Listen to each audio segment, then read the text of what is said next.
नमस्कार दोस्तों, मैं हूं आपका दोस्त लोकेश साहू और आप देख रहे हैं लोकेश साहू यूट्यूब चैनल। आप सभी दर्शकों का हमारी यूट्यूब परिवार में बहुत बहुत स्वागत है। दोस्तों, आपकी जानकारी के लिए बता दूं कि आज 26 मई 2025 को युक्तिकरण मुद्दे को लेकर राजधानी रायपुर के प्रेस क्लब में प्रदेश के शिक्षक साझा मंच का एक प्रेस वार्ता आयोजित हुई थी, जिसमें प्रदेश के शिक्षक नेताओं ने पत्रकारों को युक्तिकरण और सेटअप 2008 के संबंध में कई महत्वपूर्ण जानकारी दी है, कई बड़े खुलासे किए हैं और इसके कौन कौन से नुकसान होने वाले हैं, सभी चीज़ों को विस्तारपूर्वक बताया है। और इस मुद्दे पर पत्रकारों को शिक्षक समुदाय और शिक्षा जगत की मदद करने और उनके पक्ष में खड़े होने की अपील की गई है और आगामी आंदोलन में साथ देने के लिए भी अपील किया गया है। दोस्तों, मैं आपका ज़्यादा समय लेना नहीं चाहता। मैं चाहता हूं कि आप युक्तिकरण मुद्दे पर आज के प्रेस क्लब के वीडियो को अंत तक जरूर देखें और शिक्षक नेताओं की बातों को ध्यान से समझने का प्रयास करें। सभी लोग जानते हैं कि हम लोग जो है सरकार का जो युक्तिकरण का चल रहा है अभी उसका हम लोग विरोध नहीं कर रहे।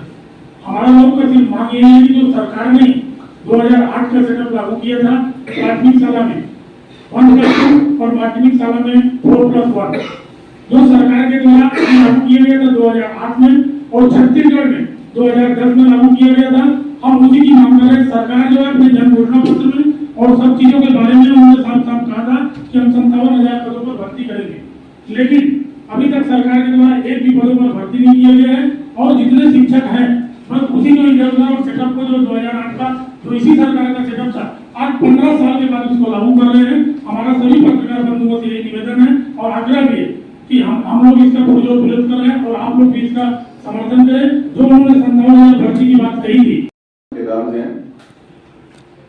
आपके संज्ञान में लाना चाहूंगा। प्रदेश में 30,700 प्राथमिक शालाएं हैं। प्रदेश में 30,700 प्राथमिक शालाएं हैं। प्रत्येक शालाओं से अभी के सेटअप के हिसाब से एक शिक्षकों का पद को समाप्त करने का षड्यंत्र रचा जा रहा है। 2008 का सेटअप एक प्रधानाध्यापक और 3 सहायक शिक्षक और माध्यमिक शाला का सेटअप था एक प्रधानाध्यापक और 4 शिक्षक। अभी की स्थिति में 30,700 सहायक शिक्षकों का पद और माध्यमिक शाला में 13,149 पदों को कुल मिलाकर प्राथमिक और माध्यमिक शाला में पूरे छत्तीसगढ़ प्रदेश में 43,849 पदों को एक झटके में सरकार और स्कूल शिक्षा विभाग समाप्त करने जा रहा है। इसी बात का हमारा विरोध है। इसी बात का हम विरोध कर रहे हैं। और इस बार प्रदेश के शिक्षक अपने वेतन बढ़ोतरी के लिए कम, शिक्षा, विद्यार्थी और शिक्षकों की जो मूल ढांचा है उसको जीवित रखने के लिए इस बार हम आंदोलन करने जा रहे हैं। क्योंकि सरकार अगर शिक्षकों का पद को समाप्त कर दे तो निश्चित रूप से पालक हमारे प्राथमिक शालाओं में, सरकारी स्कूलों में अपने बच्चों को भेजेंगे नहीं। सीधी बात है, सरकार इस तरीके से हमारे शिक्षकों के ऊपर ये आरोप मढ़ना चाहती है कि सरकारी शिक्षक पढ़ाते नहीं। अब बताइए, प्राथमिक शाला में मात्र 2 शिक्षक रहेंगे। एक शिक्षक तो आए दिन बीएलओ का काम, जनगणना का काम, विभिन्न प्रकार के सैकड़ों काम में इंगेज रहता है। सिर्फ एक शिक्षक के भरोसे प्राथमिक शाला को छोड़ा जाएगा। और सपोज एक शिक्षक जो बचा है वो मान लो मातृत्व अवकाश में चला गया, पितृत्व अवकाश में चला गया या किसी प्रकार का मेडिकल अवकाश में चला गया तो स्कूल का क्या हाल होगा।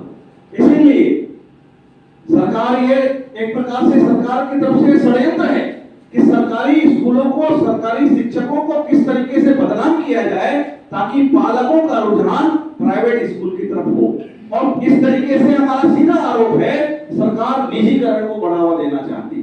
हम इस बार पूरे 23 शिक्षक संगठन मिलकर के ये साझा मंच बनाए हैं और शिक्षा और विद्यार्थियों को बचाने के उद्देश्य से हम 28 तारीख को मंत्रालय का घेराव करने जा रहे हैं। और उसके बावजूद अगर सरकार हमारी मांगों को पूरी नहीं करेगी तो अनिश्चितकालीन आंदोलन पर हम लोग बाध्य होंगे।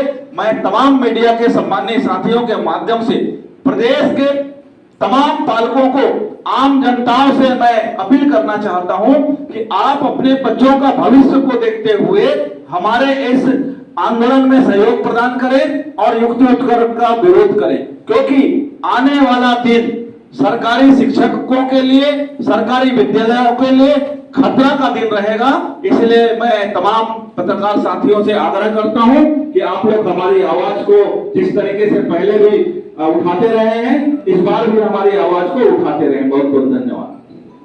है कि छत्तीसगढ़ में प्राथमिक शाला में 21 बच्चों में एक शिक्षक और माध्यमिक शाला में 26 बच्चों में एक शिक्षक।